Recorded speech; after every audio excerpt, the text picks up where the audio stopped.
Bonjour. Pour commencer cette table ronde, on vous proposait avec Agnès de vous faire la synthèse des ateliers qui se sont passés en région avant cette journée. Donc, suite à ces ateliers régionaux qui ont eu lieu sur le thème du handicap, un certain nombre de constats ont émergé.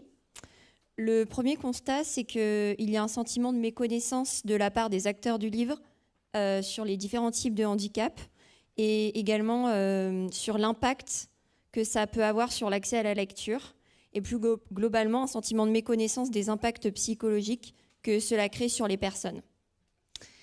Un autre constat qui est lié au premier constat, c'est qu'on a une invisibilité de certains handicaps et on a une multiplicité des types de handicaps à prendre en compte. Cela peut générer une impression de stigmatiser les publics et une persistance des préjugés, alors qu'on sait pourtant que dans chaque classe, un enfant sur 10 est en situation de handicap et donc il y a une urgence à agir. Chacun, à son endroit, a pris mesure des inégalités d'accès à la lecture et à l'écrit, et du coup, on constate que les droits culturels ne sont de fait pas respectés. Dans la mise en œuvre des actions, on observe aussi une tendance au cloisonnement des publics en fonction de leur handicap, alors qu'une approche par besoin serait peut-être plus adaptée. On constate également une difficulté à toucher les publics en dehors des associations ou des structures d'accueil repérées. Et donc, par exemple, pour des professionnels du livre, une difficulté à toucher ces publics s'il n'y a pas des partenariats établis avec ces associations et ces structures d'accueil. On constate également une méconnaissance des ressources, des structures et des dispositifs sur lesquels on peut s'appuyer et peut-être plus globalement un manque de structuration de ces enjeux. Plus globalement, donc on observe également un manque de formation, un manque de temps pour déployer des actions envers ces publics. Et on constate également un manque de moyens humains et financiers. À l'échelle institutionnelle, on s'interroge également sur l'efficacité de certaines politiques d'inclusion, avec par exemple l'impression que la loi de 2005 n'est toujours pas respectée. Et au-delà du secteur du livre, même quand les lieux et les ressources sont adaptés aux situations de handicap, cela ne garantit pas l'accès à ces lieux et à ces ressources du fait de problèmes, par exemple, de voirie, de transport. Et donc, au-delà de l'accès à la bibliothèque, il est parfois compliqué de s'y rendre. Alors, au vu de ces différents constats, plusieurs solutions ont été évoquées. Elles sont de différentes natures. Il y a d'abord des solutions vis-à-vis de l'objet lui-même. Il s'agirait de désacraliser le livre, l'ouvrir à d'autres formes, comme l'oralité, des spectacles ou des expositions, le faire sortir des lieux dits traditionnels du livre, comme les crèches, les PMI, les parcs, et surtout valoriser la lecture plaisir. Il y a des solutions vis-à-vis de la médiation elle-même. Il faudrait faire en sorte que chaque médiateur et médiatrice conscientise sa posture vis-à-vis des publics en situation de handicap. Il faudrait privilégier la notion d'accessibilité à celle du handicap pour changer de regard et de point de vue. Il s'agit aussi de sensibiliser le grand public et susciter des rencontres entre des publics variés, et aller vers, faire avec les personnes en situation de handicap, co-construire donc avec les publics. Il y a des solutions en matière d'accessibilité, systématiser l'adaptation des ressources et de la communication des différentes structures, s'appuyer sur des éléments faciles d'accessibilité, comme des choses simples, effectivement, une bonne typographie dans ces supports de communication, et s'inspirer d'autres pratiques au niveau international.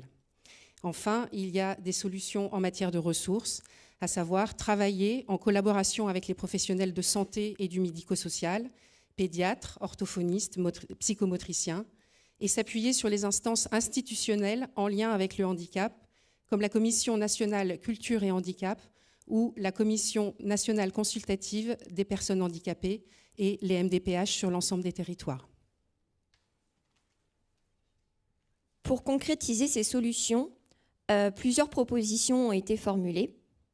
À l'échelle des structures et des établissements, on propose de créer des postes dédiés dans chaque équipe de professionnels du livre, d'avoir une politique d'accueil cohérente et de faire de l'accessibilité un vrai projet d'établissement, de favoriser un management de la diversité en apportant une vigilance particulière au moment des recrutements, de généraliser l'implication des publics dans l'expression de leurs besoins. À l'échelle des territoires, nous proposons de fédérer et de croiser les secteurs professionnels, c'est-à-dire de faire alliance, et de mutualiser les ressources entre partenaires, d'avoir également une structure de référence dans chaque territoire. À l'échelle des secteurs professionnels du livre et du médico-social, l'enjeu serait donc de développer les éditions adaptées, intégrer un volet de formation spécifique dans la formation des professionnels du livre et de l'éducation, et vice-versa, intégrer un volet de formation culturelle dans les formations professionnelles des professionnels du champ social. Enfin, à l'échelle institutionnelle, il s'agirait de s'assurer de la bonne application de la loi de 2005, de décloisonner les politiques publiques et d'intégrer davantage les décideurs politiques, renforcer les moyens financiers et matériels, et enfin, mettre en place une communication nationale pour passer d'une responsabilité individuelle à un enjeu collectif. Voilà le fruit des travaux qui ont eu lieu en région. Et ça va être maintenant la table ronde qui va démarrer, animée par Fernando, à qui je passe la parole.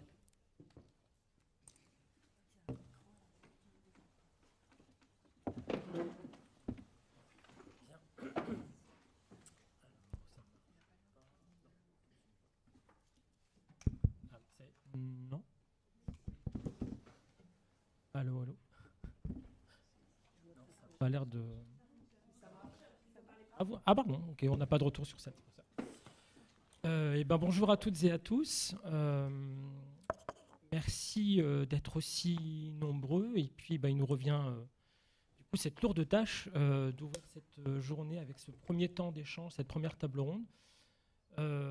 Donc je me présente brièvement. Je suis Fernando Pinto da Silva. Je suis en charge de l'animation du groupe Livre et Lecture au sein de la Fédération des aveugles et amblyopes de France. C'est une fédération qui réunit une cinquantaine d'acteurs sur l'ensemble du territoire national, que ce soit en métropole ou dans les territoires outre-mer.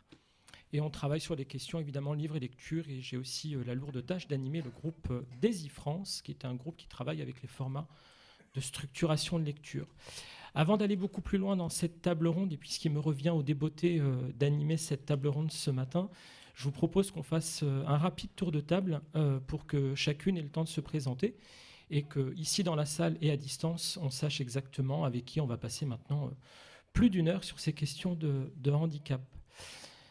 Émilie, Nicolas, vous travaillez au SLPJ. Est-ce que vous pourriez nous décrire en 2 mots votre rôle au sein de cette structure, notamment autour des questions de handicap ? Oui, merci Fernando. Effectivement, je travaille au Salon depuis 2 ans. Je suis responsable de l'école du livre de jeunesse, qui est le centre de formation à la médiation en littérature de jeunesse. Et à ce titre, j'ai été d'abord en charge d'être référent handicap pour l'école. Et puis depuis l'année dernière, je suis donc référente handicap pour le Salon. Voilà, je crois qu'en préparant cette table ronde, on nous avait d'ailleurs invité à réfléchir au débat terminologique, et on sait combien sur le handicap ils sont parfois complexes, et ça m'a amené à faire le constat, et je vais me changer de fonction aujourd'hui si vous en êtes d'accord avec vous. Je suis tombée sur un article qui est paru au Cairn autour du handicap, et les 2 chercheurs qui ont mené cette étude ont évoquer l'accessibilité comme une nouvelle relation entre les personnes en situation de handicap et les personnes et la société, pardon. Et je me suis dit que cette idée d'une nouvelle relation faisait écho finalement à ce que le Salon faisait depuis une dizaine d'années. puisqu'il implique davantage peut-être une relation à l'autre, une interaction et une dynamique. Et c'est bien cette dynamique que le salon met en œuvre depuis ces années. Et donc, j'ai décidé aujourd'hui que je ne serai plus référente handicap, qui était d'ailleurs au singulier. Il aurait déjà fallu qu'il soit au pluriel, handicap avec un S. Et finalement, je me suis dit que référente accessibilité, c'était peut-être le meilleur terme pour présenter les fonctions qui m'animent. Eh bien, voilà, on commence cette table ronde par une belle annonce. On va continuer, avant d'entrer dans le débat, on va continuer le tour de table. Vanessa Van Aten, à la Direction générale des médias et des industries de la culture, votre rôle au sein du ministère, beaucoup d'entre nous vous connaissons déjà évidemment, mais enfin, encore une fois, je pense à celles et ceux d'entre nous qui n'auraient pas encore eu l'occasion de vous rencontrer. Quel est votre rôle, notamment par rapport aux livres et aux politiques publiques autour du livre? Oui, merci beaucoup Fernando. Je me présente brièvement, Vanessa Van Aten, chargée de mission accessibilité en bibliothèque et public spécifique depuis un certain nombre d'années au service du livre et de la lecture à la Direction générale des médias et des industries culturelles. Alors, au ministère de la Culture, on travaille depuis longtemps sur ces sujets accessibilité. Enfin, je salue d'ailleurs dans la salle Valérie Travier, chef du bureau de la lecture publique, ainsi que Thierry Clerc, qui est l'ancien chef du bureau de la lecture publique au service du livre et de la lecture. Donc, tous les deux peuvent en témoigner. On travaille depuis longtemps sur ce sujet d'accessibilité du livre, pour améliorer l'accès au livre et à la lecture pour les personnes en situation de handicap. Donc, on a d'abord travaillé à mettre en œuvre une directive européenne pour introduire dans le Code de la propriété intellectuelle une exception au droit d'auteur en faveur des personnes handicapées. Donc c'est une exception qui existe depuis 2009, qui est un dispositif législatif qui est placé sous la double tutelle du ministère chargé des personnes handicapées et des personnes et de la culture. Donc c'est une exception qui permet à des structures habilitées à but non lucratif d'adapter des ouvrages qui sont sous droit d'auteur au bénéfice des personnes en situation de handicap, quel qu'il soit, quel que soit le handicap. Donc cette exception, elle a évolué en 2017, si ma mémoire est bonne, pour introduire, pour inclure notamment, pour élargir en fait le périmètre des personnes bénéficiaires et notamment pour permettre aux personnes qui ont des troubles des apprentissages de bénéficier de cette exception. Voilà, donc ce qu'on appelle aussi les troubles 10, les troubles cognitifs. Voilà, donc cette disposition est désormais à l'œuvre dans le droit français, dans le Code de la propriété intellectuelle.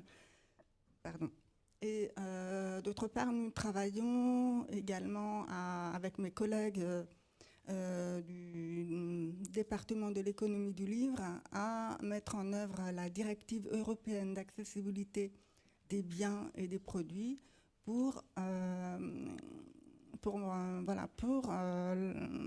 donc elle a été transposée en droit français pour obliger l'ensemble de la chaîne du livre, pour les accompagner également, à mettre en circulation dans le commerce des livres numériques nativement accessibles.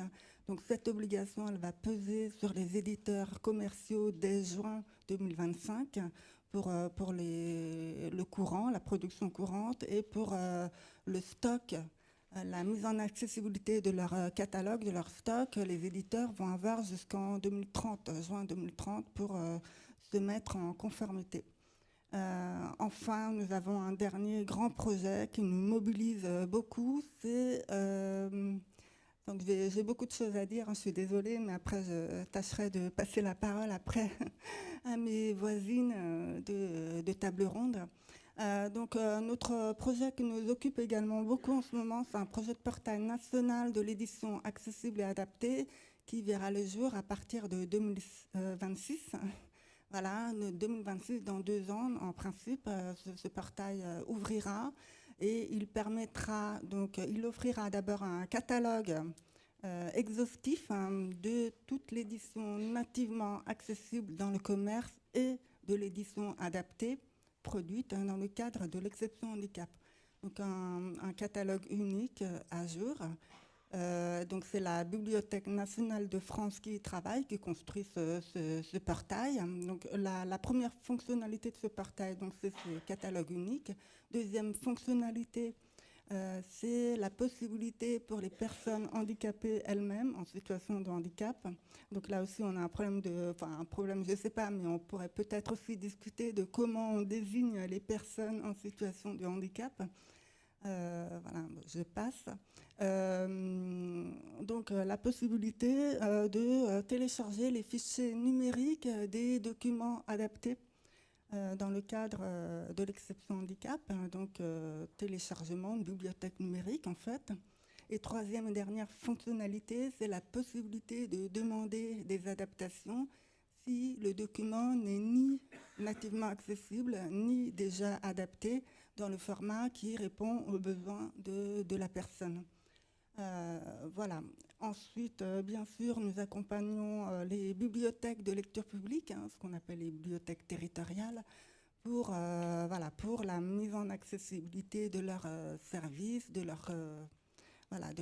services numériques, surtout en termes d'expertise. Et notamment, nous avons lancé jeudi dernier une série de webinaires pour accompagner les bibliothèques territoriales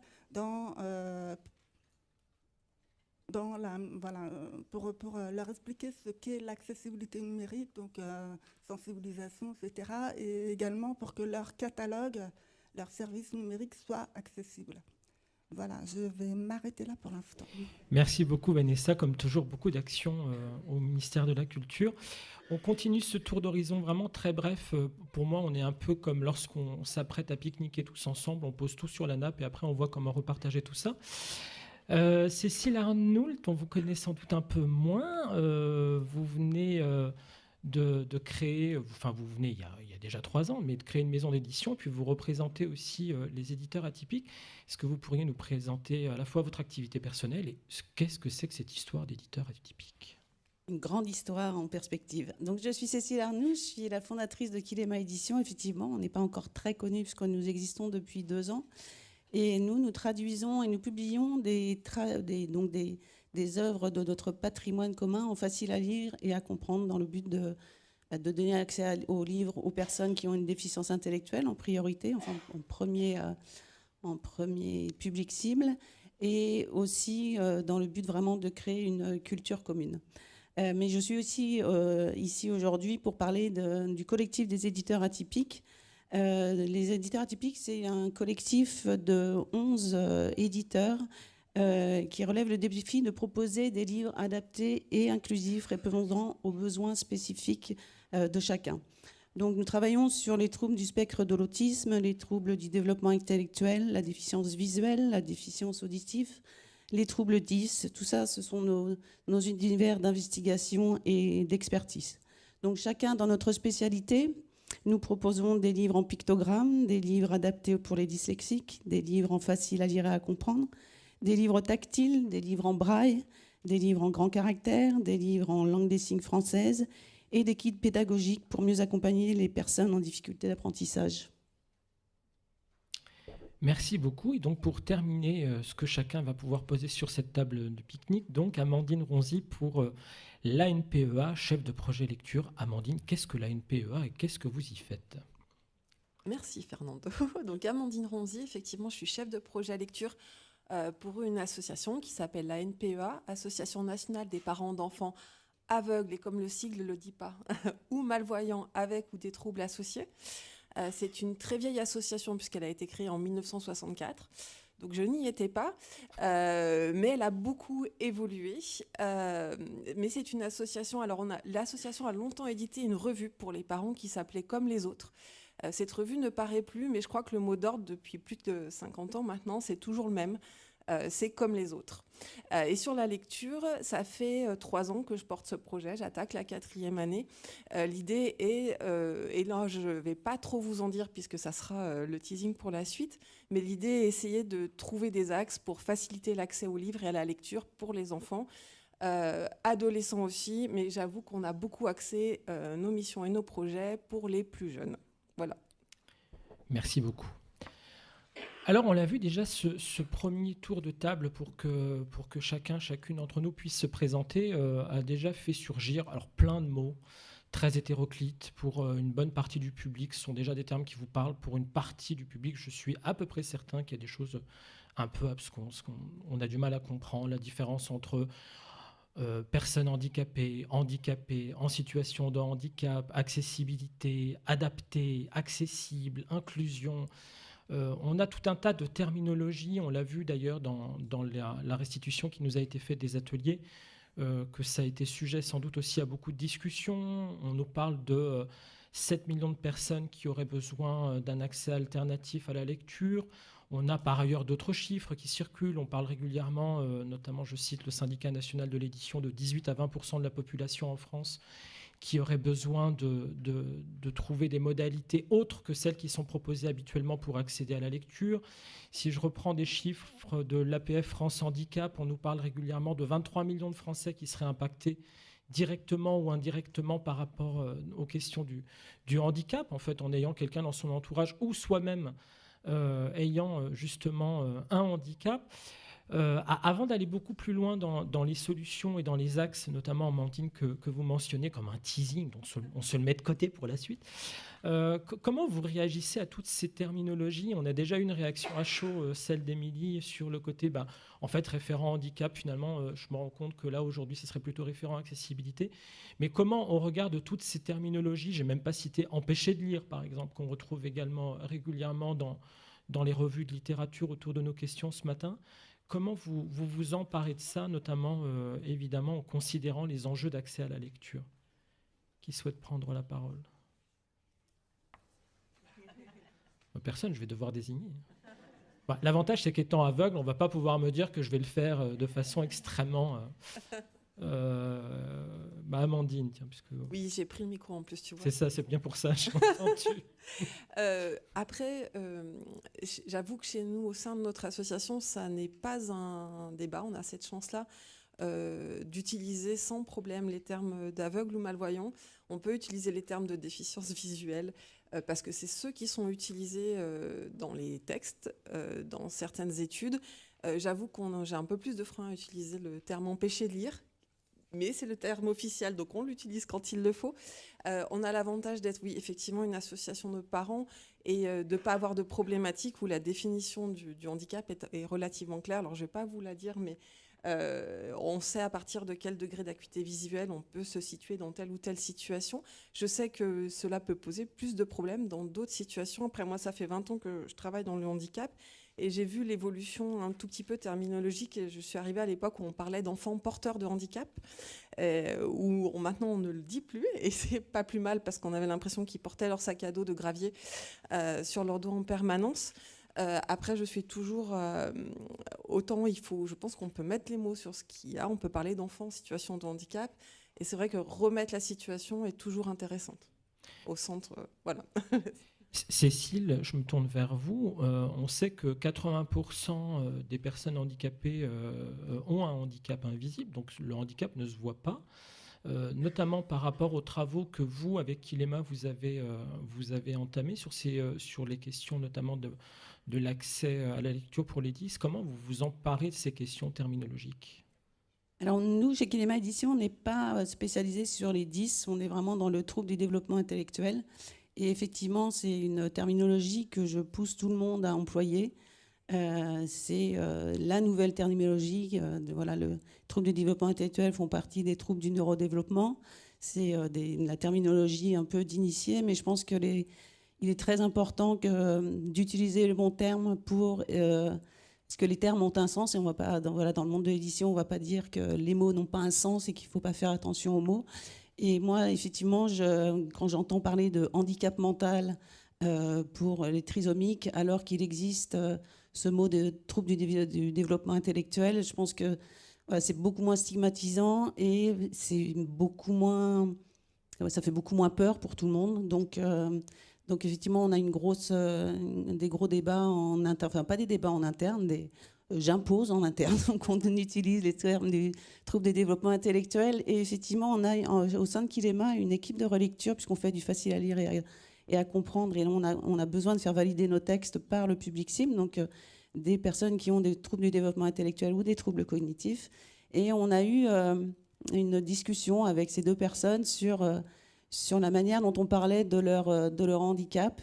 Et malgré leur difficulté de compréhension, leurs troubles cognitifs et intellectuels, elles sont très très sensibles à la manière dont on parle d'elles. Elles ne veulent absolument pas être définies que par rapport à leur handicap. Et donc il faut trouver une manière, parce évidemment on communique beaucoup sur ce qu'on fait et sur l'équipe de relecture, donc avec ces deux personnes, et donc on est obligé d'employer des termes pour que tout le monde comprenne. Et donc il faut trouver la terminologie qui soit la moins stigmatisante, et a priori, le trouble du développement intellectuel, ça passe plutôt mieux. Vanessa, j'imagine qu'au ministère, vous êtes évidemment sensible à tous ces débats terminologiques. Comment, dans les politiques publiques, vous insufflez la bonne compréhension et la bonne utilisation de ces terminologies pour que chacun puisse s'en emparer de façon adéquate ? Oui, je pense qu'on essaye de rester attentif, effectivement. Enfin, je suis très intéressée, effectivement, par l'intervention de Cécile, puisqu'on n'avait pas échangé entre nous au sujet, sur la façon de nommer les personnes qui ont des troubles du développement intellectuel. Voilà. On essaye d'avoir ce dialogue également avec le ministère chargé des personnes handicapées, parce que c'est normal aussi qu'on puisse nous mettre d'accord sur les termes à employer dans les documents, les notes, les stratégies, etc. qu'on élabore. Je pense qu'on est attentif. Ce qui est important pour nous aussi, c'est au-delà de la notion du handicap et de la façon dont il faut nommer les personnes en situation de handicap. J'ai utilisé ce terme pour être la plus consensuelle possible. C'est aussi définir la notion de besoin des personnes en situation de handicap et des réponses qu'on peut apporter. C'est vraiment ça qui nous anime, en fait. C'est comment identifier les besoins et comment répondre à ces besoins. Voilà. Tout à l'heure, Émilie, on a parlé du SLPJ sans d'ailleurs développer le fait que c'était le salon du livre presse jeunesse. Ça fait aussi partie des choses qu'on nous dit régulièrement, que l'accessibilité, ça commence aussi par le développement des sigles et des acronymes pour que chacune puisse s'emparer convenablement de ce dont on parle. Comment vous, dans les réflexions autour du livre, de la presse, et en particulier effectivement à destination des publics jeunesse, vous tentez de faire prendre conscience au public qui vous fréquente, que ce soit les petits ou les grands, de ces différences terminologiques et de ce que ça recouvre ? Alors moi, je suis certainement la moins experte autour de cette table, donc je risque de faire beaucoup d'impairs terminologiques et je vous prie de bien vouloir m'en excuser. C'est un peu ce que je disais en préambule. On a cette envie au Salon du Livre et de la Presse de Jeunesse en Seine-Saint-Denis d'ailleurs, de réfléchir à une perspective d'accessibilité universelle. C'est pour ça aussi que le terme accessibilité me semblait peut-être plus juste pour parler de mes propres fonctions. On a mené déjà un certain nombre de projets où les débats terminologiques, je crois, n'ont pas forcément eu lieu, et il y a une forme de consensus qui s'est dessiné. Je ne sais pas si c'est le moment de rentrer déjà dans la présentation de certains des projets qui illustrent cela, mais je rejoins Vanessa aussi, et on l'a appris dans les rencontres régionales qui ont eu lieu, que de réfléchir aux besoins qui permettent peut-être de répondre ou de compenser plusieurs situations de handicap par du même coup. Finalement, c'était certainement la meilleure perspective. Et du coup, ça me permet peut-être de rebondir pour introduire effectivement les différentes solutions qui auraient pu être envisagées. Vous venez de mentionner l'accessibilité universelle. Il y a quelque chose qu'on n'a pas encore dit ce matin. On n'a pas parlé du concept de conception universelle, qui est aussi une façon de concevoir des contenus, des produits qui vont être utilisables par toutes et tous dès la mise sur le marché de ces produits. Ça me permet de faire le lien notamment avec une directive européenne que Vanessa a mentionnée ce matin, promulguée en 2019, qui vise à ce qu'en Europe, les 27 pays membres de l'Union aient plus de produits accessibles dans les champs, notamment des transports, des banques, de l'accès à l'information, à la communication, au e-commerce, et ce, à compter du 28 juin 2025. Donc on est bien aussi, effectivement, Émilie, dans cette recherche de l'universalité, et notamment au travers de la conception des produits. Alors, puisque vous commenciez à le suggérer, et j'ai toujours en tête le teasing d'Amandine, peut-être, Émilie, est-ce que du coup, vous pourriez nous dévoiler un peu les pistes, justement, que vous aviez pu retenir, notamment au sein des ateliers comme solution et comme axe de travail, du coup? Alors peut-être pour vous faire une petite présentation rapide pour illustrer les solutions qui nous tiennent à cœur, vous dire quelques mots sur les projets que le Salon du Livre et de la Presse de Jeunesse en Seine-Saint-Denis a déjà développé par le passé, avec donc cette volonté de créer de nouvelles relations, comme je le disais tout à l'heure, entre les personnes en situation de handicap et le livre et la lecture. Il y a effectivement presque 12 ans maintenant, le Salon a conçu un dispositif qui s'appelle la Biblioconnexion. C'est une forme de bibliothèque interactive numérique qui comportait un certain nombre de livres numérisés et qui, via différents systèmes de capteurs qui détectent les mouvements, permettait aux enfants et aux jeunes, alors c'était des capteurs qui pouvaient prendre différentes formes. Certaines étaient un dispositif qu'on calait sous le menton si on rencontrait des problématiques à se mouvoir. Certaines étaient surtout aussi, et il y a beaucoup plus, je crois, une sorte de manette, comme un jeu vidéo, comme une Wii. Voilà, et avec ces capteurs de mouvement, ça permettait de choisir son livre, de tourner les pages, de revenir en arrière. Et une fois la sélection du livre faite, ce livre était proposé en plusieurs formats. Il y avait bien sûr sa version originale, mais il y avait également une version en facile à lire et à comprendre, une version en langue des signes et une version audio. Voilà, et au fur et à mesure des années, plusieurs versions effectivement comme ça nourrit la bibliothèque, et la bibliothèque s'est enrichie de différents ouvrages. Donc on a vu que voilà, c'était un mode de rencontre avec le livre et la lecture qui était plutôt efficace, et ce pour tous les jeunes confondus. Voilà, ça pouvait concerner un grand nombre de déficiences et de troubles, mais dans cette dynamique d'inclure l'ensemble des enfants et des jeunes, voilà, l'aspect numérique et interactif était assez efficient. Il y avait cet engagement du corps dans la lecture qui était aussi un moteur, et puis l'outil nous permettait d'organiser tant des activités collectives que de rendre les publics autonomes dans la lecture avec ces différents systèmes de capteurs. Donc voilà, il y a eu un certain nombre d'effets positifs comme cela qui ont été pointés. Voilà, malheureusement, ce sont des technologies ça repose sur des technologies qui peuvent coûter cher, ou en tout cas qui évoluent beaucoup. Donc c'est vrai que c'est un frein au déploiement d'un tel projet.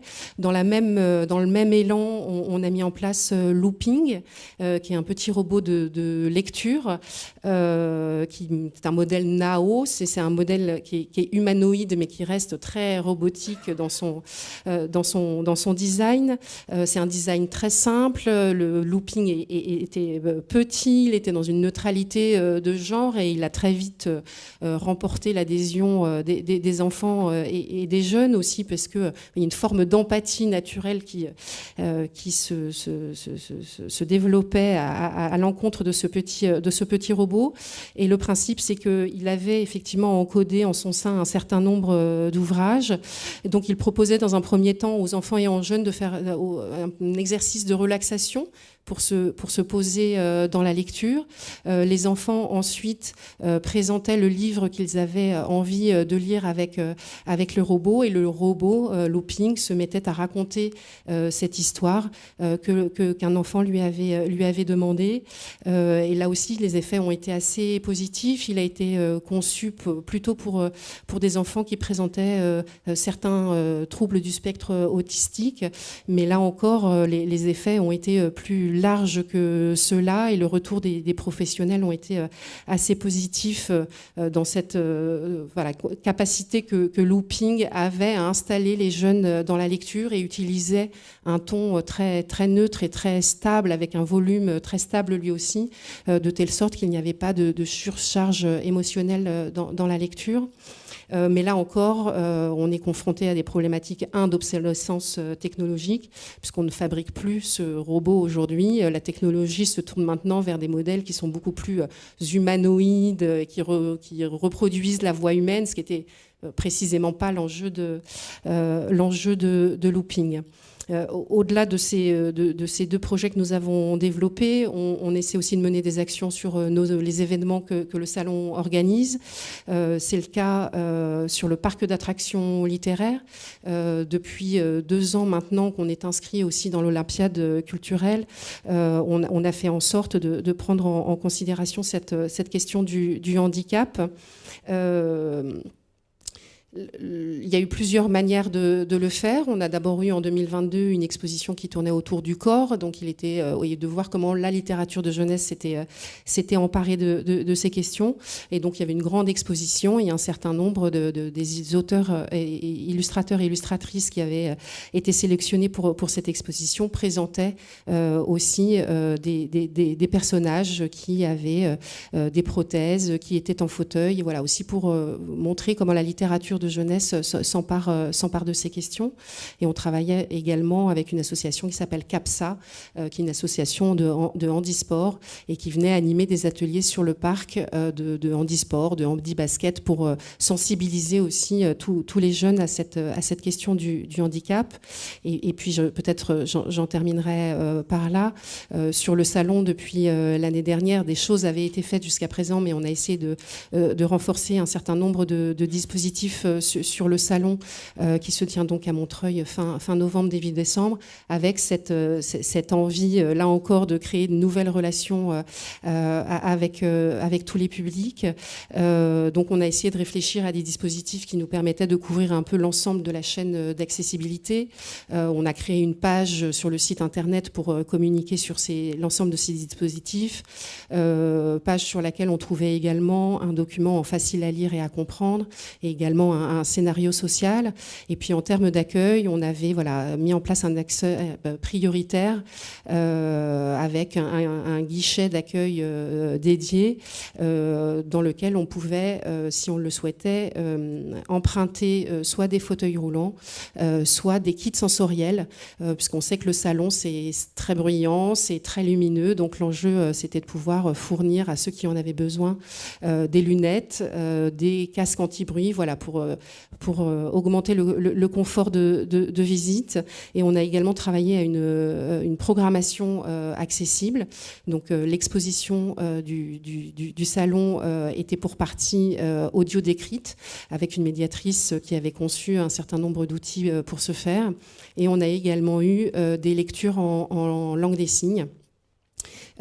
Lecture, il y a effectivement un espace de lecture avec des lectures des pépites, notamment de la sélection des pépites que le salon octroie chaque année, où une lectrice ou un lecteur et un traducteur en langue des signes française faisaient ces lectures en LSF. Une manière peut-être anecdotique, mais c'était aussi de très jolis moments. On a assisté à quelques-uns quelques-uns avec l'équipe à une lecture où un jeune, un enfant de quelques 3-4 ans peut-être, qui était sourd et qui était là avec sa maman et qui était en train de s'amuser dans l'espace de lecture, et au moment où la lecture s'est enclenchée, sa maman lui a tapé sur l'épaule pour lui dire que ça allait commencer, et on a vu vraiment 2 visages s'illuminer. Et je dois dire, et c'est pour aussi nous dire que l'accessibilité universelle reste notre objectif. Je crois que tous dans la salle, nous avons particulièrement apprécié ces lectures en langue des signes, puisque même nous qui connaissions en plus les ouvrages qui étaient lus, ça nous a vraiment permis finalement d'avoir presque une nouvelle interprétation du livre, une nouvelle interprétation du rapport texte-image que l'album présentait, et finalement d'avoir une lecture augmentée pour chacun, et c'est en cela que l'accessibilité universelle est un horizon pour nous. Et je crois même, sans trahir de grands secrets, que vous avez pour ambition de rendre votre site internet accessible, conformément d'ailleurs à ce qu'on pourrait en attendre, pour que chacune et chacun d'entre nous puisse, avant de se rendre au salon à Montreuil, savoir ce à quoi il peut assister en étant professionnel et en situation de handicap, ce qui n'est pas contradictoire. Amandine, on le voit, on a commencé tout à la fois à parler de projets et de solutions en réalité. On parle aussi, on a déjà parlé pas mal de médiation, et notamment médiation numérique. Récemment, le Centre national du livre a fait également aussi une opération autour de ces questions, notamment un quart d'heure pour lire, en rappelant que, en tout cas pour le grand public, se poser la question de parfois aussi savoir s'éloigner des solutions numériques. J'imagine que sur ces questions-là, à la NPEA, quand on parle d'enfants aveugles, quand on parle de prélecture, quand on parle d'un certain nombre de choses, vous avez dans vos projets cette dimension aussi, sans doute, d'aller certes vers le numérique et de voir comment l'utiliser au mieux pour faire de la médiation, mais peut-être aussi d'autres choses. Qu'est-ce que vous pourriez nous dire des projets en cours par chez vous ? Alors, je me suis auto-mis la pression tout à l'heure avec les teasings. On va être très modeste, on fait effectivement des choses. On se bat notamment pour que les enfants aveugles ou malvoyants, dès le plus jeune âge, puissent avoir accès à des livres papier. Ça peut paraître un peu évident comme ça.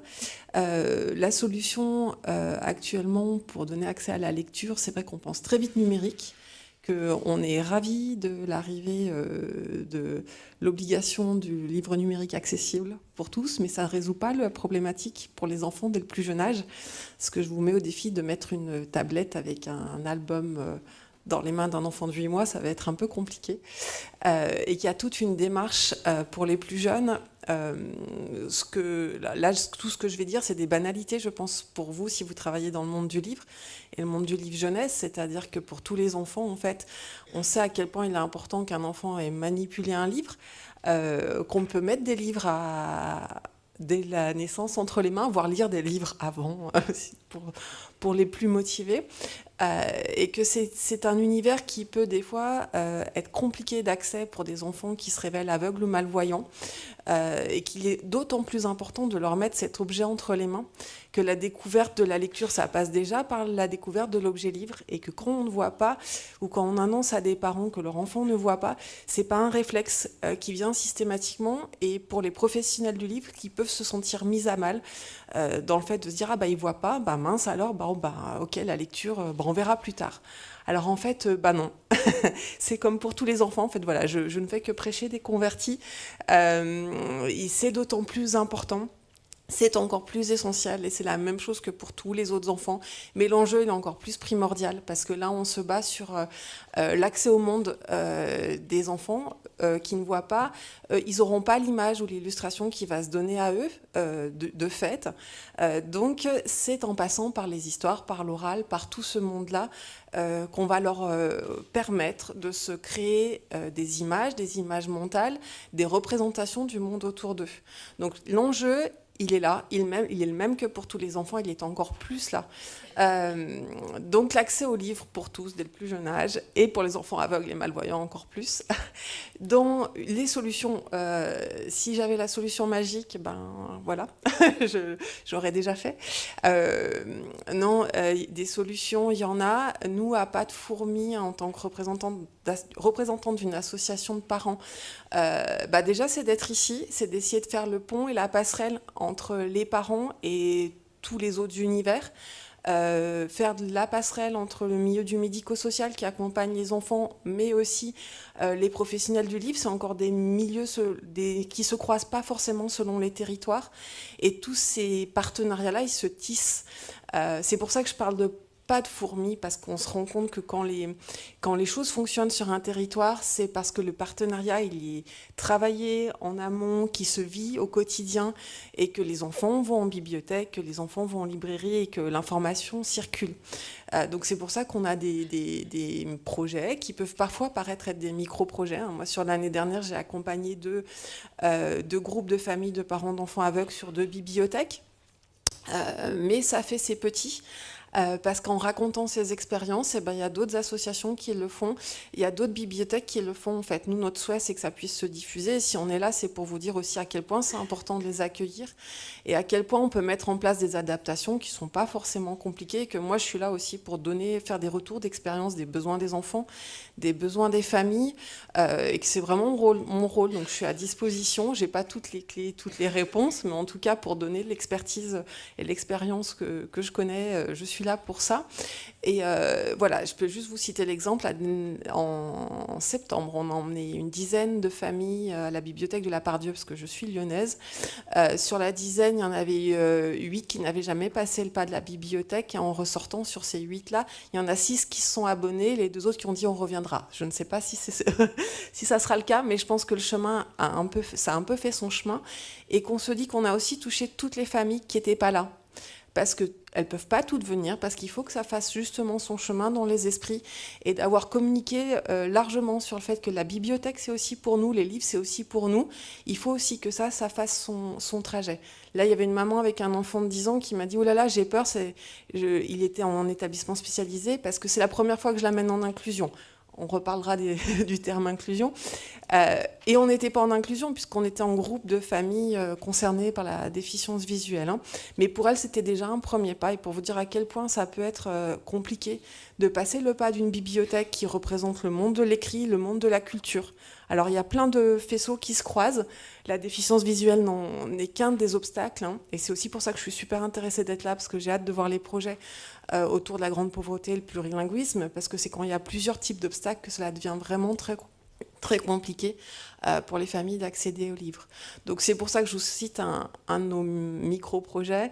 On a eu la chance aussi, alors je ne sais pas s'il y a quelqu'un qui représente l'association, il devait essayer de venir ce matin, depuis 3 ans, de travailler en partenariat avec l'association qui s'appelle Lire, qui travaille sur Paris et qui lit auprès des plus jeunes. Et dès le départ, ils m'ont suivi dans mes galères, on va dire ça comme ça, puisque je leur ai proposé, ils ne l'avaient jamais fait, de venir lire à nos enfants. On organise des journées pour les familles. Et à partir de ce lien-là, on a créé un partenariat.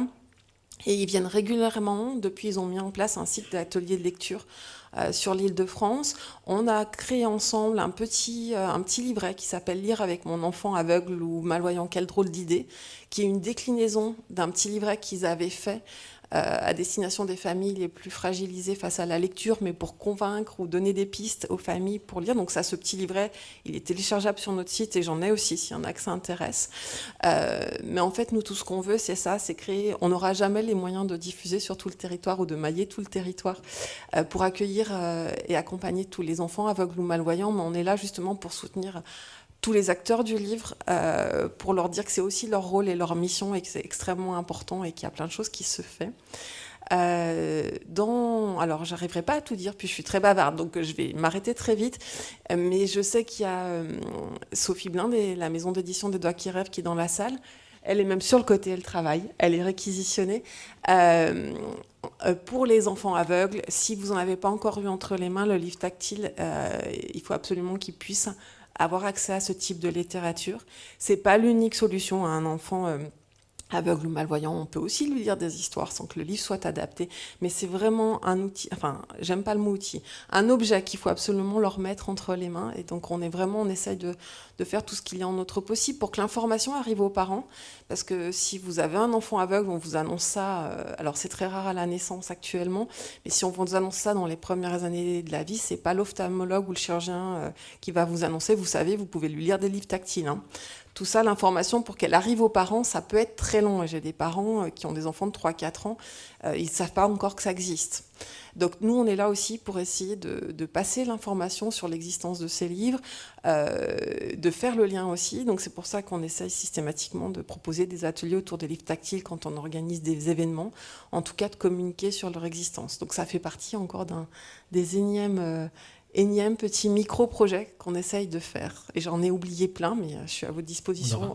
On aura sans doute l'occasion d'en évoquer d'autres, soit pendant la table ronde, soit plus tard pendant la journée, pendant les petits moments où on sera amené à discuter. Cécile, je me tourne vers vous maintenant pour vous donner la parole aussi en tant qu'éditrice, évidemment, puisque vous avez un regard de productrice. On a évoqué déjà énormément de choses, de projets, de solutions, certaines mises en œuvre sur des salons, d'autres sur des ateliers, sur des accompagnements. Vous, en tant qu'éditrice, de ce qu'on sait de votre histoire, de la découverte notamment du FALC, de la prise de conscience que ça a été pour vous, notamment pour sa mise en œuvre dans la création de collections, et plus généralement pour les éditeurs atypiques que vous représentez également aujourd'hui parmi nous, comment vous concevez d'abord ce type de projet en tant qu'éditrice, et comment, de façon plus générale, les éditeurs atypiques arrivent à travailler ça, notamment dans un écosystème de l'édition qui est, comme tout le monde le sait, je pense, dans cette salle et en ligne, un milieu difficile en réalité, où la survie au quotidien est déjà une réalité que beaucoup de nos maisons d'édition vivent. Comment vous travaillez ça, vous ? Alors, je ne suis pas sûre d'avoir complètement compris la question. Je ne suis pas sûre. Peut-être qu'il y en avait plusieurs. C'est ça le problème, ouais. C'est qu'il y avait peut-être plusieurs questions. Il y a tellement de choses à dire en même temps que vous m'aiguillez, parce qu'effectivement, moi aussi, j'ai 7 pages de notes, donc j'ai des choses à dire. Mais je ne sais pas si vous voulez spécifier un petit peu.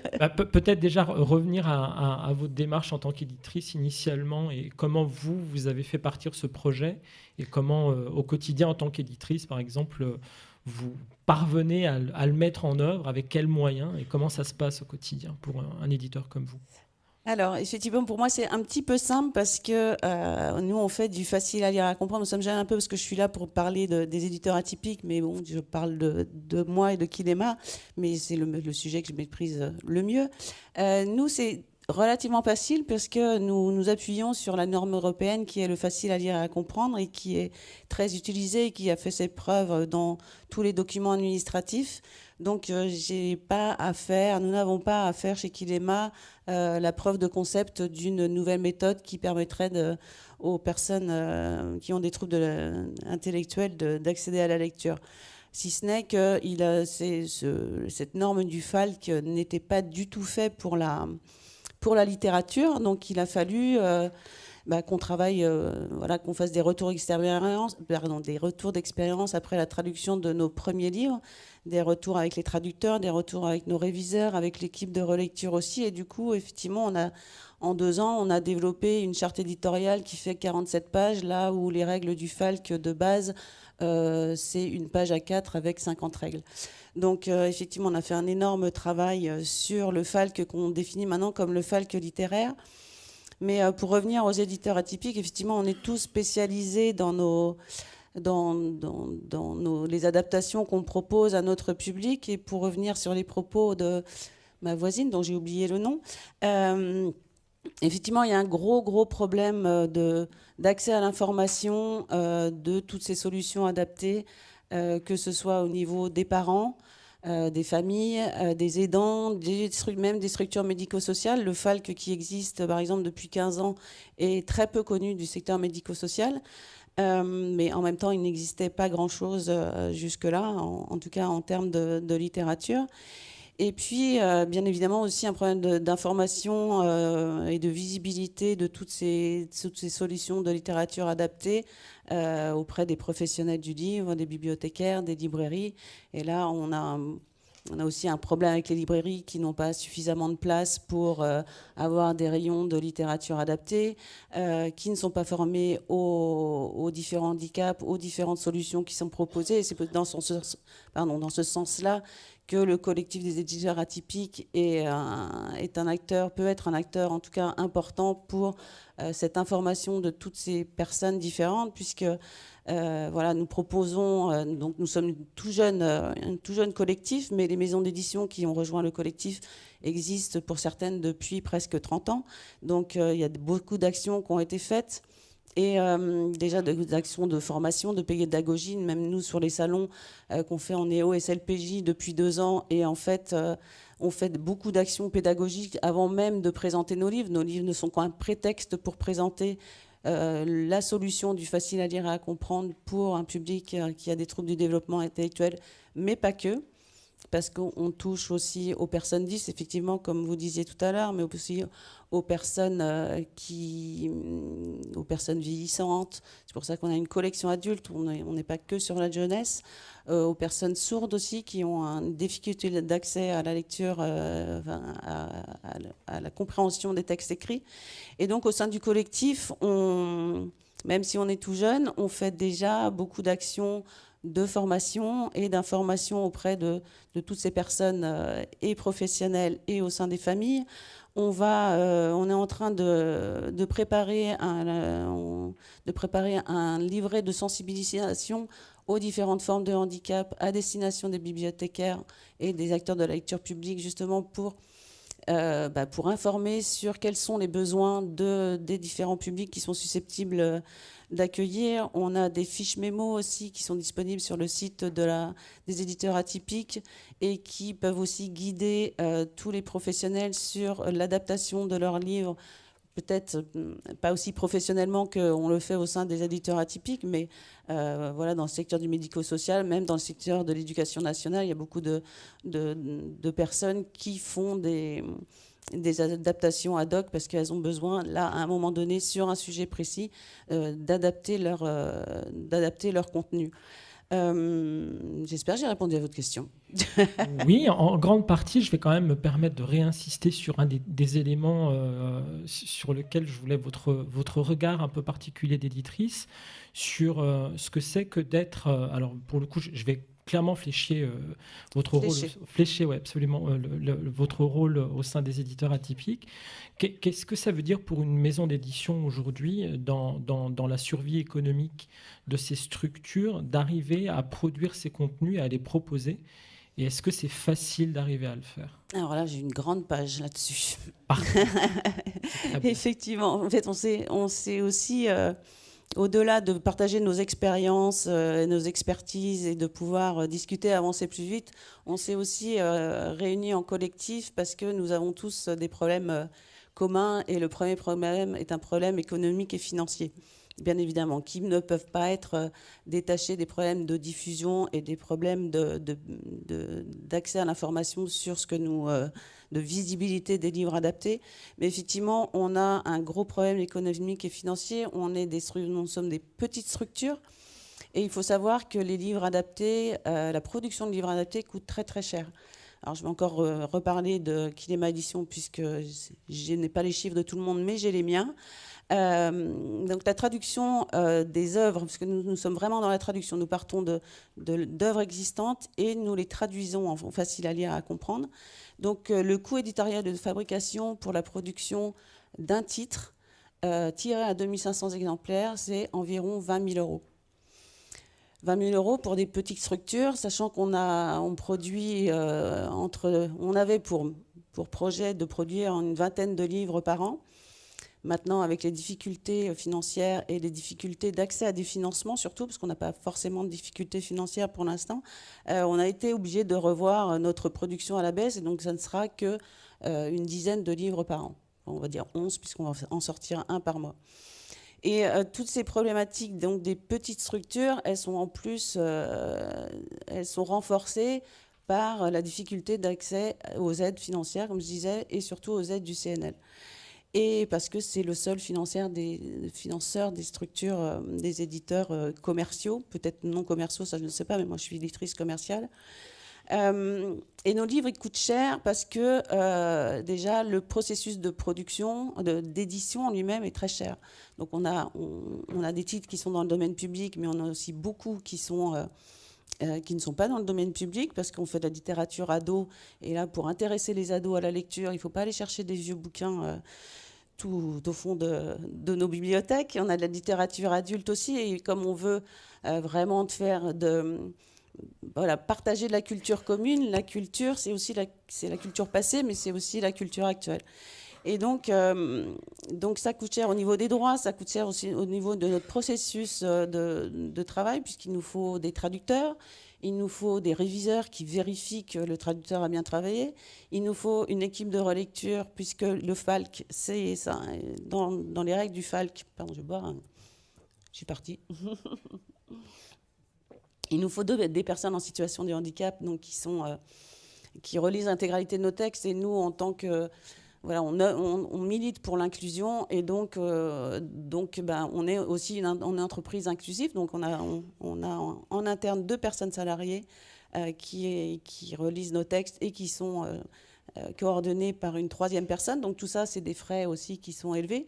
Et puis les caractéristiques même de nos livres et du FALC, qui est imposé par le FALC, donc des caractères qui sont plus gros, des interlinéages qui sont plus gros, des illustrations pour appuyer le texte et du ferrage à gauche, des phrases courtes avec un retour à la ligne très fréquent, font que nos livres sont gros. Et qui dit gros dit beaucoup de pages, et qui dit beaucoup de pages dit frais d'impression très élevés. Et donc tous ces problèmes sont renforcés effectivement par le manque d'aide du CNL. Je suis désolée s'il y a des gens du CNL qui sont là, mais je suis un petit peu fâchée parce que on fait des demandes et ces demandes nous sont refusées. Alors déjà, parmi les éditeurs atypiques, il y en a beaucoup qui n'ont pas accès aux aides du CNL parce qu'il faut être diffusé et distribué, il faut tirer un certain nombre d'exemplaires et il faut faire son chiffre d'affaires en grande partie, enfin en tout cas 30% je crois, avec les librairies, ce qui n'est pas forcément le cas puisque les librairies n'ont pas de rayon adapté. Donc on ne va pas tirer à 10 000 exemplaires si on n'a aucun lieu de diffusion. Donc tout ça, ça se mord un peu la queue. Et puis quand bien même on dépose des dossiers au CNL sur des aides à la production, eh bien on est refusé. Alors nous, chez Kinema Édition, notre dernier refus, ça a été, parce qu'on a eu des petites notes quand même pour savoir pourquoi on a été refusé. Nous, c'était une approche intéressante, mais qui édulcore quelque peu le propos de l'œuvre originale. L'ensemble est un peu trop lisse. Alors ça, c'était un commentaire pour notre traduction en facile à lire et à comprendre de La ferme des animaux de George Orwell. Donc, je vous rappelle qu'on fait du FALC à destination des personnes qui ont des difficultés d'accès à la lecture et à la compréhension. Certes, dans notre traduction de FALC, on n'aura pas 2 à 3 niveaux de lecture de La ferme des animaux, mais on en a un. Et celui-ci, il est essentiel pour avoir accès à cette œuvre majeure de la littérature. Donc, du coup, effectivement, ça nous amène à le pourquoi des éditeurs atypiques. On a besoin de se réunir parce qu'on a tous les mêmes problématiques et on voudrait effectivement, ne serait-ce qu'au CNL, avoir des membres du collectif ou des membres, en tout cas des experts du livre adapté dans les commissions, parce que on ne peut pas avoir des commentaires comme ça sur nos productions sans se dire qu'en fait, il n'y a personne qui connaît la littérature adaptée, le livre adapté au sein de commissions du CNL. Merci beaucoup. Alors, quand on parle de CNL, je pense que c'est clair pour tout le monde, mais nous ne parlons pas du Centre Normandie-Lorraine, membre de la Fédération des aveugles et amblyopes de France, mais bien du Centre national du livre.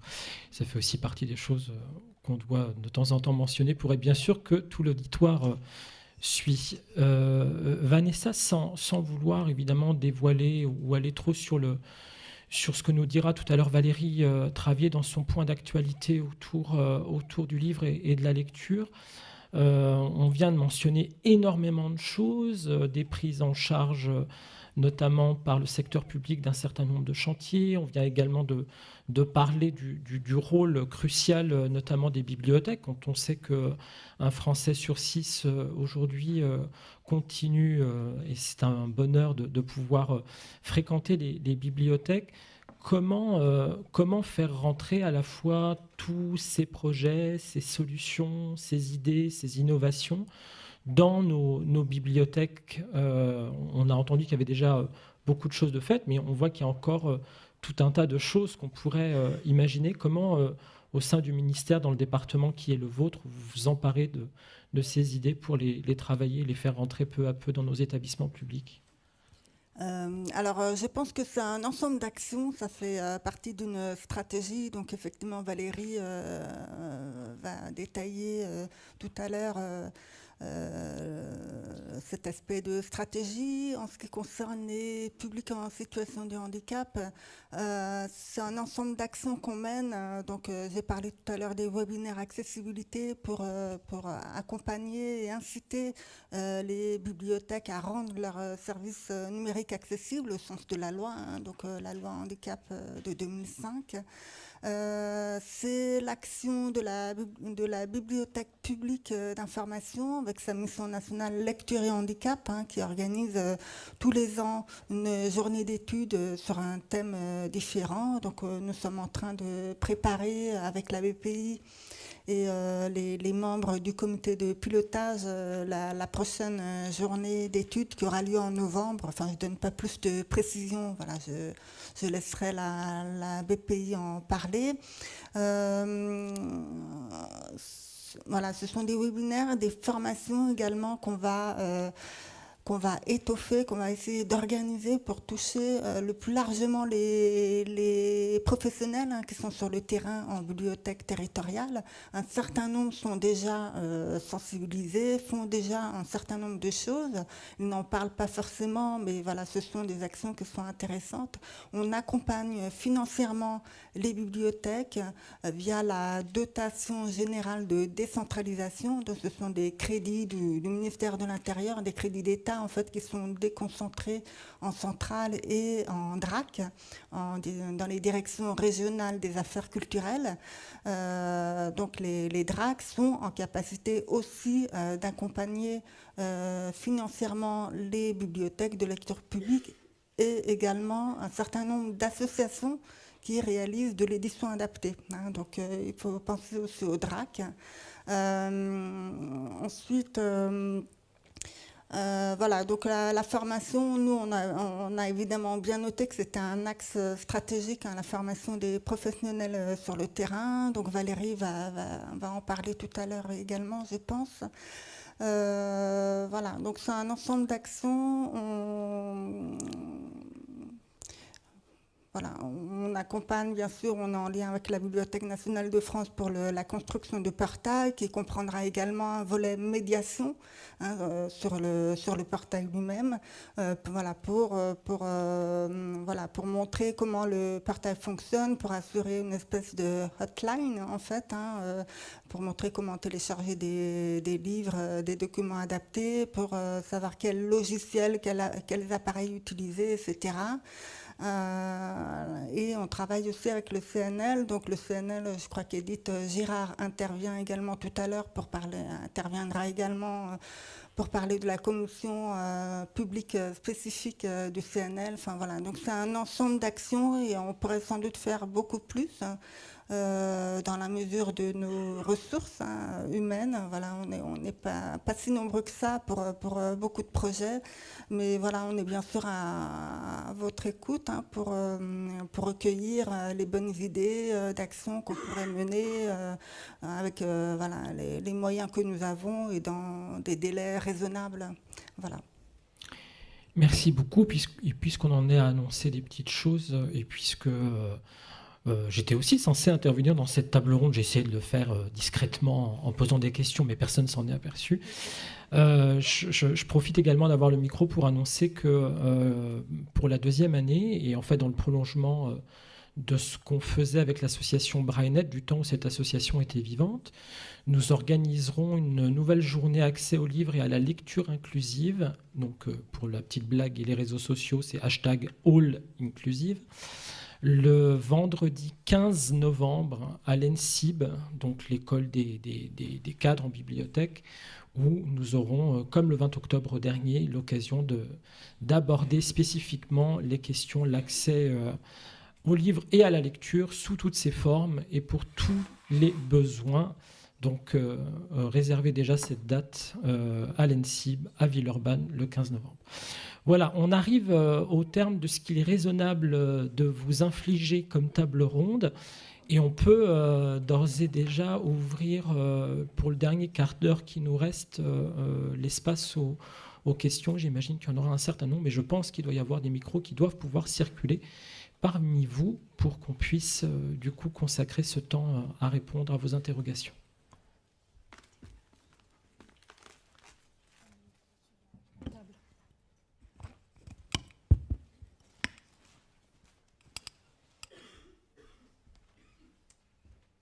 Alors, y a-t-il des questions?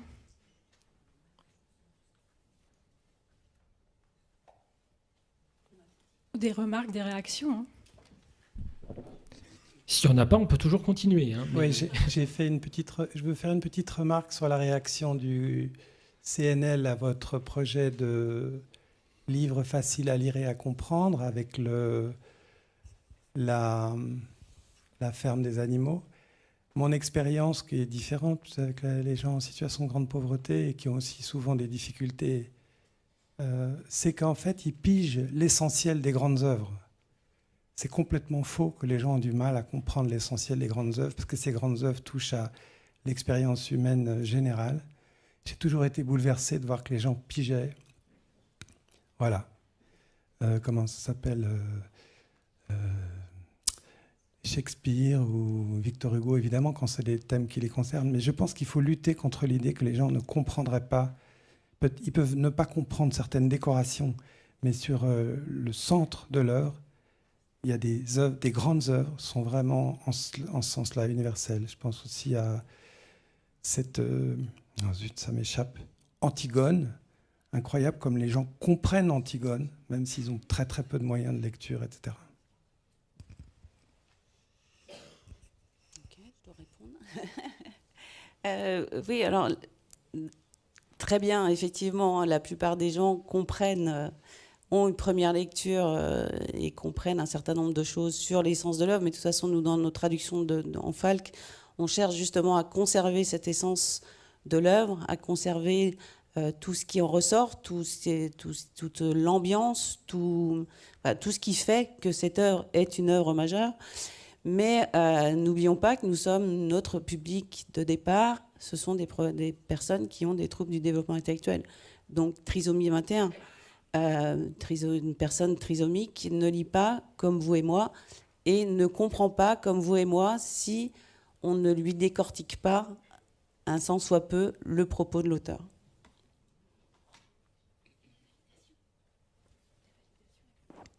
Oui, enfin, au ministère de la Culture, c'est très important de donner accès à un patrimoine littéraire commun.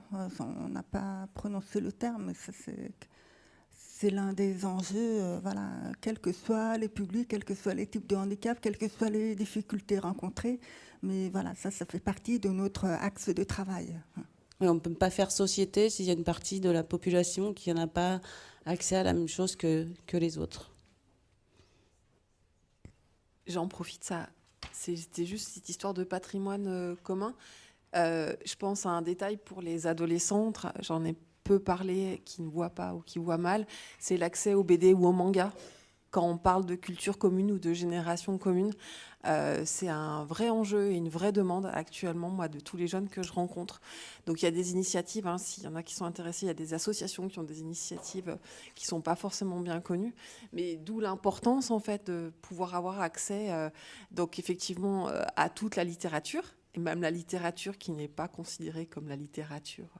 La grande littérature, c'est aussi important, c'est aussi un des codes et des références communes pour une génération. Oui, peut-être. Je profite d'avoir le micro pour dire effectivement que, en complément des travaux autour du portail national de l'édition accessible, donc il y a un plan de production de documents adaptés qui est également associé à ce projet, qui est lié, voilà, qu'on peut pas dissocier. Ce plan de production de documents adaptés, il est piloté par l'Institut national des jeunes aveugles, l'INJA. Donc c'est un établissement public qui relève du ministère des personnes handicapées. Donc je vous ai dit tout à l'heure qu'on travaillait vraiment main dans la main entre le ministère de la Culture et le ministère chargé des personnes handicapées. Donc l'INJA doit produire, d'ici la fin de l'année, des recommandations pour mise en œuvre de ce plan de production de documents adaptés, et également pour voir comment on peut améliorer la production de documents adaptés, puisque en fait, sur le territoire, il y a beaucoup de structures qui adaptent, qui font de l'édition adaptée, qui n'ont pas forcément beaucoup de moyens, voilà, pas forcément beaucoup de matériel, pas forcément beaucoup de personnel. Et puis, l'édition adaptée, on le voit aussi, nécessite des compétences. Voilà. Donc, ce plan visera également à améliorer finalement ce travail de l'édition adaptée au niveau national. Voilà. Et bien sûr, il y a des crédits qui sont associés à l'ensemble de ces projets, portail et plan de production de documents adaptés. Ce projet est cofinancé par la culture et par le ministère chargé des personnes handicapées. Voilà. Bonjour, je m'appelle Lisa Fiquet. J'aurais une question justement concernant le portail national d'accessibilité du livre. Est-ce que vous pouvez parler plus fort, parce que moi, oui, pardon. J'ai un handicap. Est-ce que c'est mieux là? Merci. Je vous en prie. Donc ma question était un petit peu justement sur la méthodologie pour cette création de portail, et quel était exactement le périmètre que c'était censé couvrir. Est-ce que c'est à la fois être exhaustif des éditeurs qui justement font des collections spécifiques ou qui peuvent répondre à ce besoin spécifique, mais aussi par rapport aux utilisateurs. Voilà, merci. Alors, d'une part, il y a les éditeurs commerciaux, dans les grands éditeurs commerciaux, Hachette, etc. Enfin, je ne vais pas tous les citer, qui sont en grande majorité membres du syndicat national de l'édition, qui ont pour obligation de mettre en circulation sur le marché dès juin 2025, donc l'année prochaine, des documents numériques nativement accessibles. Donc ça va, la directive européenne, en fait, la compréhension qu'on en a eue au ministère de la Culture, c'est que ça va concerner des ouvrages à maquette simple, donc essentiellement des romans, voire des essais.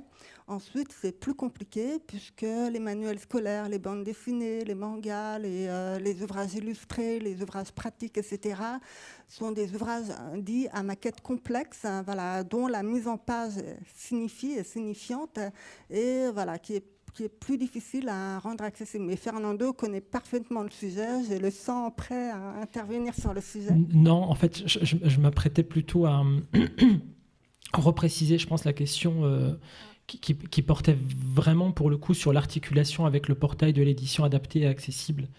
Et telle qu'elle nous était posée, c'était quel était le périmètre, enfin je me permets de retranscrire la question autrement, quel était le périmètre précis de ce futur portail annoncé pour 2026 maintenant, donc sur l'émergence de ce portail de l'édition adaptée et accessible. Mais du coup là, on a déjà une première entrée qui sera de référencer dans ce futur portail, j'imagine, Vanessa, l'offre nativement accessible quand elle sera disponible.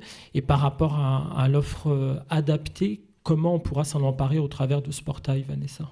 Voilà, donc le portail va référencer, elle ne va pas donner accès, mais va bien référencer. Ce sera un catalogue seulement pour l'édition nativement accessible. Ensuite, l'usager devra se tourner vers une librairie ou vers une bibliothèque pour consulter le document numérique. Concernant l'édition adaptée, là, pareil, le portail va référencer l'ensemble de l'édition adaptée. Et quand il y a une adaptation numérique, ce portail sera également une bibliothèque numérique qui permettra aux personnes handicapées de télécharger ces documents numériques adaptés. Voilà, je ne sais pas si ça répond à votre question. Après, le plan de production viendra alimenter le portail, en fait, viendra pour étoffer l'offre de production. Dans les chiffres qui ont été donnés au début, en introduction de la table ronde, on ne l'a pas dit, mais aujourd'hui, il y a moins de 10% de la production éditoriale française qui est accessible ou adaptée.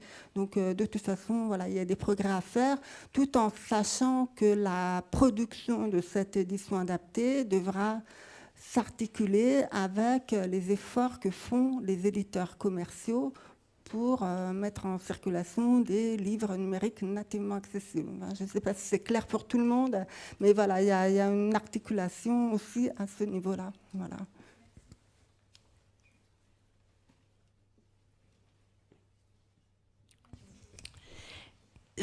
Ma question porte sur l'édition.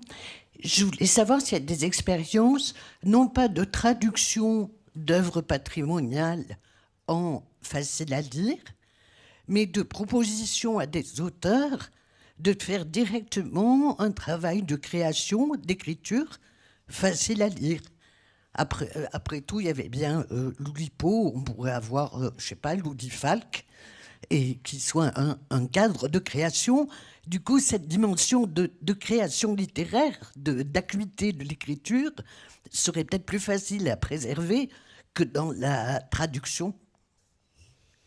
Alors, nous avons fait le choix, en fait, de faire de la traduction en facile à lire et à comprendre, et non pas de demander à des auteurs d'écrire en falque, ce qu'on pourrait faire. Il y a d'autres maisons d'édition qui font du falque et qui font de la création en falque. Parce que nous, notre but était aussi de s'inscrire dans le cadre de l'école inclusive et de proposer du matériel à l'école inclusive. Donc, du coup, nous piochons les titres que nous traduisons dans les listes de référence de l'éducation nationale, vraiment pour accompagner l'école inclusive. Merci. Mais je précise aussi qu'en fait, on va ouvrir là une nouvelle collection au mois de juin. Une collection qui s'appelle Vivre et découvrir et qui aura plusieurs thématiques, dont la première sera l'art. On fait une coédition, pas une coédition, un travail en partenariat avec le musée d'Orsay. Et dans le cadre de cette nouvelle collection, par contre, là, on demande à des experts des sujets d'écrire en facile à lire et à comprendre. Enfin, on les guide dans l'écriture et puis évidemment, on est là pour remettre ça tout en ordre. Et puis, il y a le comité de relecture qui est là pour la valider. Mais dans le cadre de cette collection, on fait de l'écriture. Mais pour les romans, on veut vraiment rester sur les œuvres patrimoniales et l'école inclusive. Il nous reste le temps pour une dernière question, puisqu'on nous a invité à rendre le micro à 11h15. J'ajoute juste un petit truc, Fernando. Parce que du coup, je ne les ai pas cités tout à l'heure, mais il y a aussi les éditions Mes Mains en Or qui font du livre tactile et qui ont aussi tout un axe de travail autour pour les publics avec des troubles du développement intellectuel. Et il y a notamment, on a évoqué la conception universelle, ils ont fait tout un ouvrage pour les ados. Parce que la littérature ado, c'est quand même quelque chose, on sait qu'on perd les ados, même s'ils lisaient avant, et qu'ils l'ont conçu avec des jeunes avec une trisomie 21, il me semble bien, j'ai plus le titre en tête, mais je trouve que c'est un chouette projet, que ça... TX21, voilà. Je vous conseille, voilà. Là, il a été écrit en FAL, conçu avec des jeunes et pour les jeunes. Donc, je vous conseille d'aller jeter un œil si ça vous intéresse. Une dernière question, donc. Est-ce qu'on avait des questions dans le chat ? On va essayer de traduire. Il y a une personne qui a une association et qui a l'air d'intervenir plus dans des structures privées et qui demande un peu des clés pour pouvoir plus facilement mettre en place ces activités dans les structures publiques type école, bibliothèque. Voilà, j'espère que j'ai bien retranscrit la question qui est posée. Voilà, et des activités de quel ordre ? Est-ce qu'on sait ? C'est là où il n'y a pas vraiment de détails. C'est vaste des activités, on peut imaginer plein de choses. D'autant que ce matin, vous aurez remarqué qu'on s'est beaucoup concentré, et c'est normal, sur le livre, mais on pourrait aussi discuter, d'ailleurs ça remontait je crois des ateliers, de l'élargissement du concept de lecture appliqué d'ailleurs à beaucoup d'autres objets que le livre. Donc c'est pour ça que je posais la question des activités, parce que est-ce qu'aujourd'hui, avoir d'autres pratiques de lecture qui ne seraient pas liées au livre, ce serait quand même pas aussi une façon d'avancer et d'ouvrir encore un peu plus le débat. Mais Mais ça sera sans doute l'objet d'une autre table ronde dans quelques temps, on l'espère. Pas d'autres questions? Alors moi, je vais en poser une pour conclure. Je vais demander à chacune d'entre vous, en 10 secondes maximum, un vœu pour que quand on se retrouve dans, mettons, 1 an, on se soit dit « Ah, on y est arrivé ou pas ». Juste un truc et 10 secondes maxi. Amandine. J'ai 2 micros. Ouais, si vous m'entendez pas là, ça va être... alors... 10 secondes, hein, pas plus. Oh mon Dieu, mais c'est trop dur, Fernando. Ça commence. Qu'on ait déjà diffusé notre livret à toutes les bibliothèques de France et qu'il y ait plein d'activités inclusives d'origine qui soient proposées et que toutes les bibliothèques aient pu réfléchir à ce qu'elles proposent déjà, qu'ils le sont déjà inclusifs et qui aient communiqué à des partenaires médico-sociaux pour que l'info arrive aux familles. Ça, c'est pas un vœu, c'est un catalogue de vœux. Bah ouais, mais c'était ambitieux là, j'ai pas réussi à faire plus court. Cécile. Un vœu, le vœu qu'on survive jusqu'à l'année prochaine. C'est pas mal aussi. C'est déjà bien. Ce qui n'est pas gagné. Et le vœu que cette année soit l'année de la naissance et de la reconnaissance du livre adapté sous toutes ses formes. Émilie ? Alors peut-être que je vais en formuler 2 si vous m'y autorisez. 10 secondes. Ouais. Alors peut-être un vœu à l'échelle du salon. On s'est fixé pour objectif d'avoir un salon 100% accessible en cette 40e édition et de vraiment de penser à un salon nativement accessible. Voilà, donc je nous souhaite de réussir. J'en formule une deuxième en rebond. Voilà, ça demande beaucoup d'expertise et de compétences. Vanessa l'a rappelé. Nous, on s'est beaucoup appuyé sur la collection des guides culture et handicap du ministère qui sont fort bien faits. Je ne crois pas qu'il en existe un sur le sujet du livre et de la lecture. Je ne sais pas d'ailleurs si c'est un vœu qu'il faut qu'on se formule, puisqu'il y a beaucoup Les 10 secondes débordent. 15. Il y a beaucoup de départements et de BDP qui ont produit des guides sur l'accessibilité aux livres et à la lecture. Donc peut-être, si ce n'est un guide, au moins essayer de voir comment on peut rassembler l'ensemble de ces ressources pour que chacun et chacune puisse trouver les solutions à ces problèmes. Vanessa, un vœu? Oui, alors déjà, faire que nos projets actuels aboutissent. Hein, voilà, on est tous les jours sur le métier, donc voilà, que toutes ces annonces se concrétisent et voient le jour. Effectivement, pour rebondir sur le vœu d'Émilie, donc le projet, effectivement, j'ai ce projet-là durant cette année 2024 de travailler à un guide pratique accessibilité en bibliothèque, que j'ai déjà commencé à travailler dessus. Ce guide va sortir d'ici la fin de l'année. Voilà. Donc effectivement, je rejoins également le vœu d'Amandine pour faire que toutes les bibliothèques effectivement proposent des collections et des actions en direction des publics empêchés de lire en raison d'un handicap. Voilà. Et moi, je vais en formuler un aussi. Il va être très court, plus de livres. Je vous remercie et je vous dis à bientôt.